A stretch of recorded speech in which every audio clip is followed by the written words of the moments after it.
Friends, வண்டியோட engine ஆயில வந்து வீட்ல எப்படி மாத்துறது சொல்லி பார்க்க போறோம். அதுக்கான ஃபர்ஸ்ட் ஸ்டெப் பார்த்தீங்கன்னா, இந்த டிப்ஸ்டிக்க வந்து லூஸ் பண்ணணும். எதுக்காக டிப்ஸ்டிக்க லூஸ் பண்றோம் அப்படின்னு பார்த்தீங்கன்னா, அப்பதான் வந்து ஏர் செக்ஷன் வந்து உள்ள நடக்கும். ஏர் வந்து உள்ள லாக் ஆயிருந்துச்சுன்னா, நம்ம வந்து கீழ வந்து ட்ரெயின் போல்ட்ட லூஸ் பண்ணாலுமே பார்த்தீங்கன்னா, கொஞ்சம் ஆயில்ஸ் வந்து வராது. ஸோ ஏர் வந்து உள்ள போனா மட்டும் தான் ஃப்ரீயா வந்து ஆயில் இறங்கும். ஸோ நெக்ஸ்ட் வந்து ட்ரெயின் போல்ட்ட வந்து லூஸ் பண்ண போறோம். இப்ப கீழ இருக்குது பாருங்க, அதுதான் ட்ரெயின் போல்ட். வண்டிக்கு வந்து டிஃபர் ஆகும். இது ஹோண்டா ஷைனுக்கு வந்து பார்த்தீங்கன்னா 12. ஸோ நம்ம வந்து பார்த்தீங்கன்னா, ஸ்பேனர் போட்டு வந்து கழட்ட போகிறதில்ல, ரின்ச்சு போட்டு கழட்ட போகிறோம்.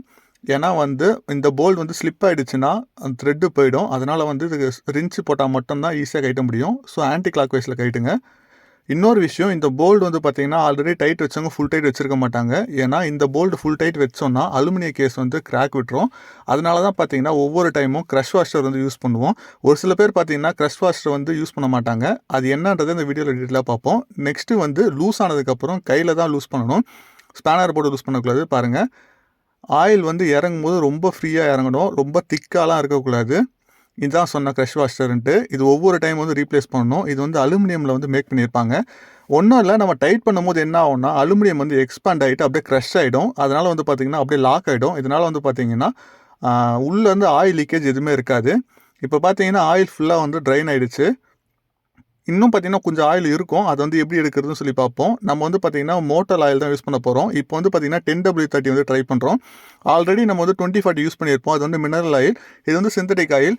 ஸோ இது எப்படி இருக்குது அப்படின்றத செக் பண்ணலாம் அப்படின்றதுக்காக தான் நம்ம வந்து இந்த வீடியோ எடுக்கிறோம். அது மட்டும் இல்லாமல் இதோட ரேட்டு பார்த்தீங்கன்னா ₹610 வருது. ஸோ மோட்டர்னாலே நல்லா தான் இருக்கும். 2040 வந்து நல்லா தான் இருந்துச்சு. இப்போ வந்து இதுதான் ரொம்ப முக்கியமான விஷயம். நம்ம ஆயில் மாற்றும் போது ஆயில் நல்ல கிரேடாக எடுத்துக்கணும். அதுக்கப்புறம் ஒவ்வொரு வாட்டியும் க்ரஷ் வாஷர் வந்து மாற்றணும். இது ரெண்டும் வந்து ரொம்ப முக்கியமான விஷயம். நான் ஏன் வந்து இப்போ 2040 10W30 வரேன்னு பார்த்தீங்கன்னா, ஹோண்டா ஷைனுக்கு 10W30 தான் வந்து ரெக்கமெண்டட் ஆயில். பட் ஆனால் வண்டி வந்து ஒரு 50,000 கிலோமீட்டருக்கு மேலே ஓடுனதால நான் மினரல் ஆயிலை யூஸ் பண்ணிக்கிறேன். ஸோ அதுவும் நல்லா தான் இருந்துச்சு. ஸோ இந்த வாட்டி வந்து சிந்தட்டிக் ஆயில் எப்படி இருக்குன்னு செக் பண்ணி பார்ப்போமே அப்படின்னு பார்த்தேன். நெக்ஸ்ட் விஷயம், வண்டியை சாய்ச்சி இந்த மாதிரி ஆயில் எடுக்கணும். ஒரு சில பேர் பார்த்தீங்கன்னா இந்த மாதிரி சாய்ச்சி எடுக்க மாட்டாங்க. ஏன்னா டைமிங் இருக்காது. இப்போ நீங்கள் ஷெட்லேயே மெக்கானிக் ஷெட்லேயே விடுறீங்கன்னா அவங்களுக்கு டைம் அதிகமாக இருக்காததால் வந்து பார்த்தீங்கன்னா இந்த மாதிரி சாய்ச்சி எடுக்க மாட்டாங்க. நல்லா பாருங்கள், சாய்க்கிறதுக்கு முன்னாடி எந்த லெவல் இருந்துச்சுட்டு. இப்போ சாய்ச்சதுக்கப்புறம் பார்த்தீங்கன்னா ஒரு 100 ml கிட்ட ஆயில் இறங்கும். சப்போஸ் நீங்கள் சாய்ச்சி ஆயில் எடுக்கலன்னு வச்சுக்கோங்களேன், உள்ள அந்த 100 ml அப்படியே இருக்கும். நீங்கள் புதுசாக ஊற்றுற ஆயிலும் வந்து லெவல் வந்து இன்க்ரீஸ் ஆகிடும். அதனால் வந்து பார்த்தீங்கன்னா பழைய ஆயிலும் புது ஆயிலும் சேர்ந்துட்டு உங்களுக்கு புது ஆயில் வந்து டேமேஜ் பண்ணிடும். நெக்ஸ்ட்டு புது க்ரஷ் வாஷர் போட்டுட்டோம்.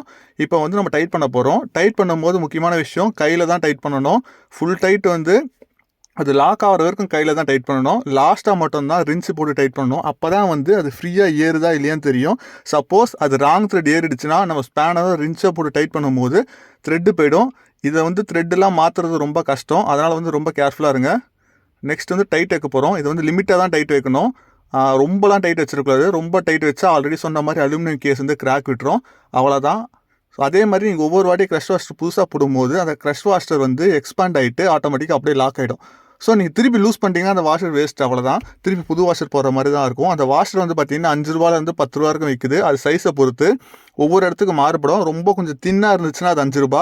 இதுவே கொஞ்சம் திக்காக இருந்துச்சுன்னா ₹10 விற்கிறாங்க. ஒரு சில இடத்துல ₹13 விற்கிறாங்க. ஸோ இதெல்லாம் பார்க்காதீங்க. ஏன்னா இது வந்து ஒன் டைம் இன்வெஸ்ட்மெண்ட் தான். இதை போடாமல் விட்டிங்கன்னா பெரிய இது பிரச்சனையாயிடும். நெக்ஸ்ட் விஷயம் வந்து இப்போ நம்ம ஆயில் வந்து ஊற்ற போகிறோம். ஆயில் ஊற்றுறதுக்கு இந்த சைடு வந்துடணும் இன்ஜினுக்கு.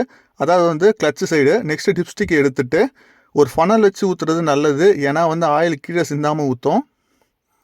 இன்னொரு விஷயம் என்னென்னா, கடைக்கும் வீட்லேயும் பண்ணுறதுக்கு கடையில் பண்ணால் அவங்களுக்கு டைமிங் அதிகமாக இருக்காது. ஸோ அதனால் வந்து இந்த மாதிரி சாய்ச்சிலாம் எடுக்க மாட்டாங்க. இதுவே வீட்டில் பண்ணால் நம்மளுக்கு டைமிங் அதிகமாக இருக்கிறதால வந்து கொஞ்சம் வேலை சுத்தமாக இருக்கும். அவ்வளோதான். அதே மாதிரி பார்த்திங்கன்னா நம்மளுக்கும் ஃப்ரீயாக இருக்க டைமில் வந்து இது ஒரு யூஸ்ஃபுல்லாகவும் இருக்குன்னு வச்சுக்கோங்களேன். இன்னொரு முக்கியமான விஷயம், நம்ம ஒவ்வொரு டைம் நம்ம வண்டியை நம்மளே மெயின்டைன் பண்ணும்போது நம்மளுக்கே வந்து கொஞ்சம் இன்ட்ரெஸ்ட் வரும். வண்டியை கொஞ்சம் கரெக்டாக பார்த்துக்கணும்னு தோணும். இதுவே நம்ம இன்னொருத்தர்கிட்ட விட்டோம்னு வச்சுக்கோங்களேன், என்ன தான் காசு கொடுத்தாலும் நம்ம பண்ணுற மாதிரி வராது. அதுக்காக மெக்கானிக் கிட்ட போக வேண்டாம்னு சொல்ல. ஸோ ஜஸ்ட் ஒரு டைம் பாஸ் மாதிரி இதுவும் கற்றுக்கோங்க. அப்புறம் இன்னொரு விஷயம், ஆயிலை வந்து நான் இப்போ ஊற்றுறேன் பார்த்தீங்களா, அந்த மாதிரி தான் ஊற்றணும். ஆப்போசிட்டில் ஊற்றுனீங்கன்னா கொஞ்சம் ஆயில் வந்து உள்ளே தங்கிடும். அதனால தான் பார்த்தீங்கன்னா ஆயில் மேனுஃபேக்சரர்ஸ் வந்து இந்த மாதிரி வந்து லைட்டாக பெண்டு மாதிரி கொடுத்துருப்பாங்க. இது எதுக்காகனா உள்ளே இருக்க ஆயில் மொத்தமே வெளியே வந்து ஊற்றுறதுக்காக தான் அந்த பெண்டு. சப்போஸ் நம்ம திருப்பி வச்சு ஊற்றணும்னு வச்சுக்கோங்க, நான் ஃபஸ்ட்டு ஊற்றுன மாதிரி பாதி ஆயில் வந்து உள்ளே நின்றோம். இது வந்து ஒரு டிசைனு. ஸோ இது இவ்வளோ நாள் இது தெரியாதவங்க இப்போ தெரிஞ்சுக்கோங்க. அதே மாதிரி ஆயில் வந்து ஒரு ட்ராப் விடாமல் மொத்தத்தையும் ஊற்றுங்க. கொஞ்சம் டைம் எடுத்து ஊற்றுங்க. ஒரு சில பேர் என்ன பண்ணுவாங்கன்னா, லைட்டாக சாய்ச்சிட்டு ஃபுல்லாக வந்ததுக்கப்புறம் எடுத்துருவாங்க. உள்ளே ஒரு ட்ராப்லெட்ஸாக இருக்கும், எடுக்க மாட்டாங்க. நான் என்ன சொல்கிறேன்னா, சுத்தமாக இந்த மாதிரி சாய்ச்சதுக்கப்புறம் லைட்டாக மேலேயே வந்து சாய்ச்சி வச்சுருங்க. லைக் நான் இப்போ வைக்கிறேன் பாருங்கள், அந்த மாதிரி சாய்ச்சி வச்சுருங்க. அட்லீஸ்ட் ஒரு 30 செகண்ட்ஸ்லேருந்து ஒரு 40 செகண்ட்ஸ் அப்படியே வச்சிங்கன்னா உள்ளே இருக்க ஆயில் மொத்தமே ட்ரைன் ஆகிடும். இதனால தான் நான் வீட்டில் மாற்ற சொல்கிறேன்.